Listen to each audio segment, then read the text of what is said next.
What's going on? It's Greg with Greg Said It. Back on the great Monday after the most embarrassing game ever for the Colorado Buffaloes, well, in the prime era, maybe even outside of Oregon. It's been a lot of talk. I mean, a lot of YouTubers and different channels have been discussing the game, and I've heard some good, bad, and ugly, conversations. I haven't heard all of them, but just the talk, the hearsay.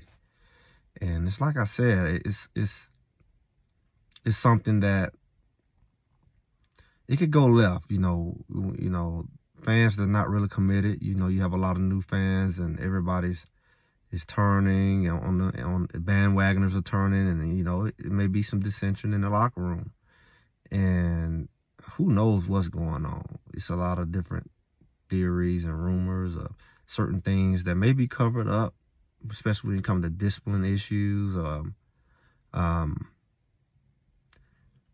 certain challenges that could be taking place behind the scenes. So I would say this. There are some things that are definitely going on, but one thing that I've been seeing and I haven't really discussed, you try to be positive, and I don't do videos to be negative, but I do point out the real. I don't want to be a couch coach or whatever. I didn't get into this with that. But one of the things that I see, I did a video, talking about alignments and assignments and kind of made that parallel to life. But if you really look at what Colorado is suffering from, it's one word that just on my mind right now, and it's kind of like a theme. It's inconsistency. Inconsistency in just about every way. We look at certain players, their reps are inconsistent. We see guys come out, have big games, like, it's great to see what I call a slow release. It's great to see, the emergence of new players pretty much every week for the first few games, 5, 6 games, whatever. And new players kind of emerged, and that looks good, especially when you're winning, because it's like you can't really focus on one guy. You don't know what's coming off the bench, like basketball or something, right? But at the same time, it's like not really any of those players really maintained that momentum or continued to that level of production after they played. We seen, Weaver and Horn pretty decent, but we seen like Dylan Edwards have a strong game, look like a serious weapon. Haven't quite figured out his way, or they haven't quite figured out how to use him since. Just a little here and there, but no big play ability. 4 touchdowns in your very first game. Nonsense, right? No big yardage since. It's not all tape. Maybe it's use, how to use them. We seen, is it Travaris Dawson?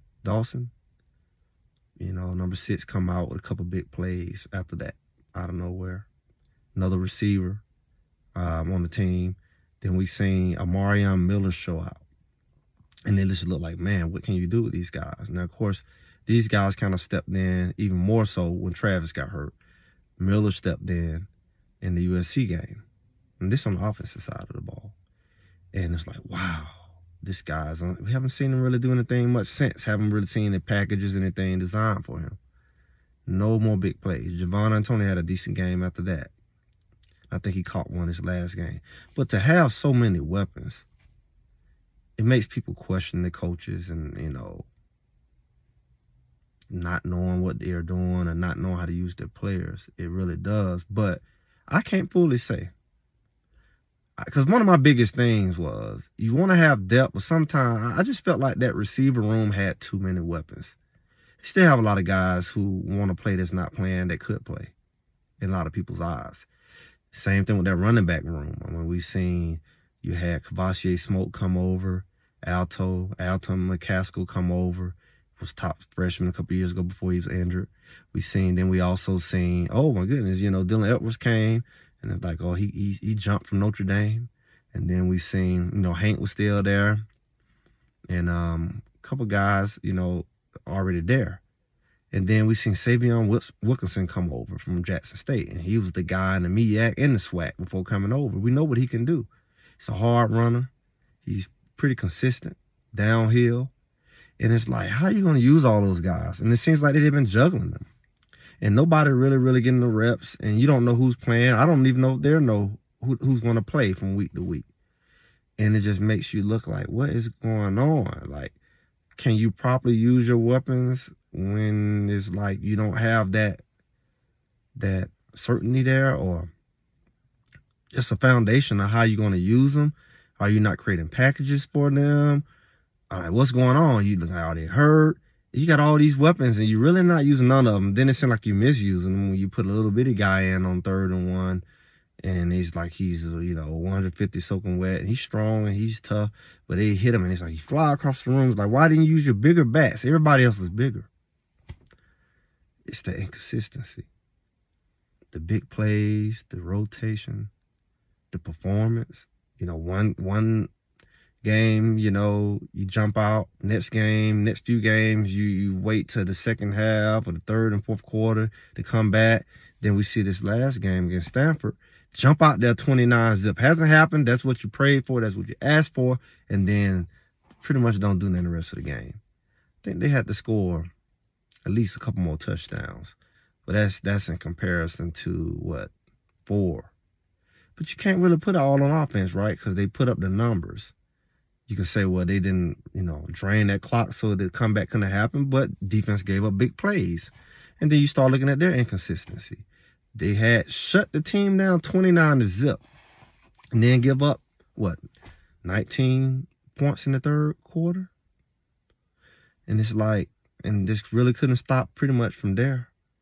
And you look at their ability to jump up on a USC after being just not even obliterated, because they just gave up random touchdowns. 1 too many to end up losing by, a touchdown? And it's like the opposite of what we've seen with Stanford.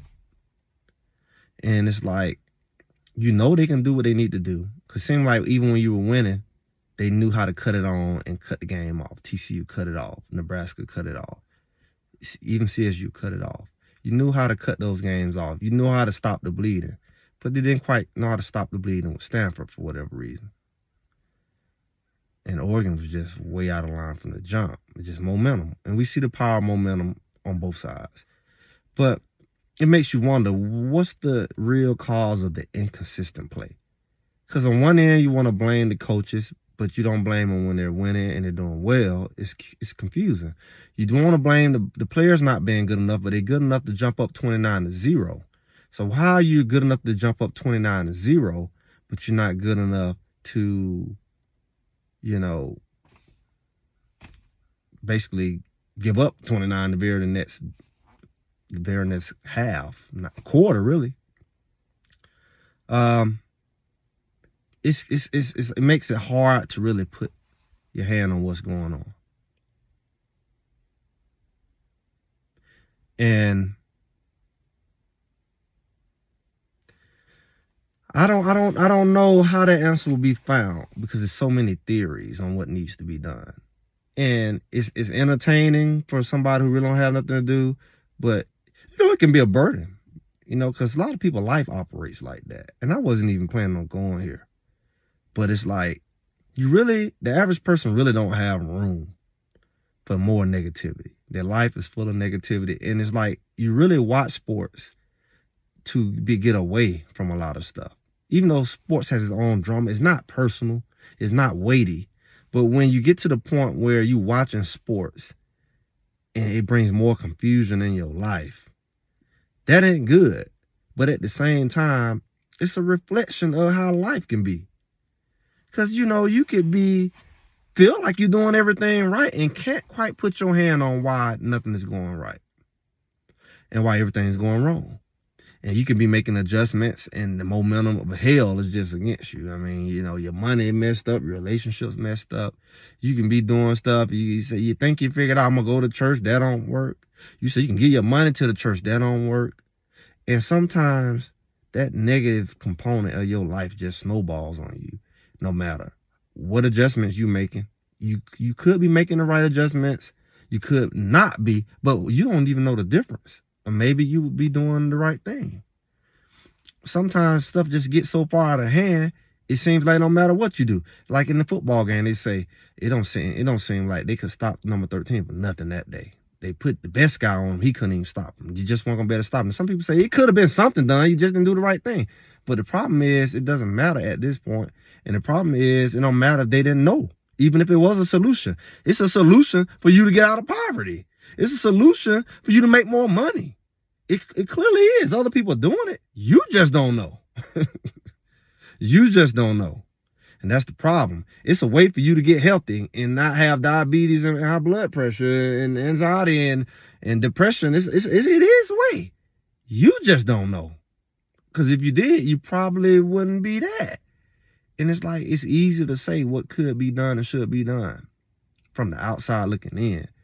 But sometimes when you in that thing, you can't see. So maybe it is good to take a person who's not in a situation to take outside looking in. If you can trust them, that's a whole nother thing. But sometimes it's easy to say what should be done when you're not in that fire. Or you don't see what they see. You don't feel what they feel. You don't know the whole story. And that's just the bad and sad part. It's the sad thing about it. I don't know what in the world is going on with the Colorado Buffaloes in that locker room. I don't know why the plays are not working. Is it the coach putting them in the wrong position or the players putting themselves in the wrong position? Are they doing what they want to do instead of what the coach tells? We don't know because we don't know the full situation. We just know it looks ugly. And maybe our very advice is irrelevant because it's not answering the real problem. But we do know there is a problem. And one thing that proves there is a problem is the inconsistency. Hot, cold, extremes. Start off horrible, end well. Start off great, end horrible. Defense can stop the offense, shut them down for a quarter. Defense can't stop a flood. It's just everything they do, touchdown, long touchdown. Can't stop first downs. The same defense, same team, same game. What is that? Somebody need to figure it out. Offense can go score 29 points, then can't move the ball. 3 and out, 3 and out, 3 and out. Is it mistakes? Clearly. Is it penalties? Clearly. Is it other factors? Are the referee doing some suspicious stuff, not calling stuff, calling certain stuff? It's a lot of variables in this life, man. What is the real solution? Because I believe Colorado's trying to figure it out. A lot of people trying to figure it out. Like, what is the solution when things get so out of hand? You may didn't know it was that out of hand till it's so far out of hand till you can't even do nothing about it. It's just the momentum kicked in on you. What do you do? Do you give up? Do you say, I quit on life? I quit the rest of the season? Them people say they're just going to lose the rest of their games. The way they've been playing, it's been accumulating, but I've been down with them. And then they just did this. I'm done with them. They might not win another game. That's possible, especially if they feel that way. But that could be even a reflection of you. Things get so bad, let me just quit trying. I still got 5 games left. But since it ain't go my way, might as well go ahead and quit now. Everybody hit the portal. Everybody just have an attitude. Man, if you take that attitude to life, you ain't gonna be worth nothing because you really don't know what opposition gonna come. But, you can't always control it, but you can control how you respond. You really don't know what you can bring on yourself in your ignorance. You also don't know what the people connected to you, whether it's in your house, in your city, in your community, your culture, your extended family. You don't know what they can bring on you. Mentally, emotionally, physically, financially. You're not in full control, but you only can control your attitude. And that's where they are right now. They're going to have to decide, regardless of what happened, they're going to have to figure that thing out. They're going to have to dig deep. They're going to have to be real with themselves. They're going to have a reality check like they've been doing, but sometimes it just ain't enough because you're still winning. Or you ain't lost enough. Some people got to have their life destroyed before they had that come to Jesus meeting.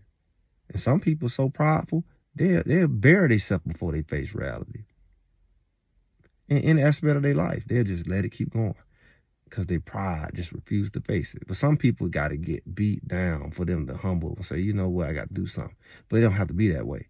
This team is a little past halfway. They can make some corrections where this thing don't get all the way out of hand, or they can quit. Same as for you. You can go ahead and start making corrections, or you can tap out. And we can look around at a lot of people who don't tap out. Sometimes they're on the street. Sometimes they live next to you. Sometimes they're in your family. Just tap out. And I don't know what kind of life that is, what life is worth when you tap out. Make the adjustments you need to make. Face the truth. Do what you need to do. And with that, Greg said it. Make sure y'all like, subscribe, comment, and I'll talk to y'all soon.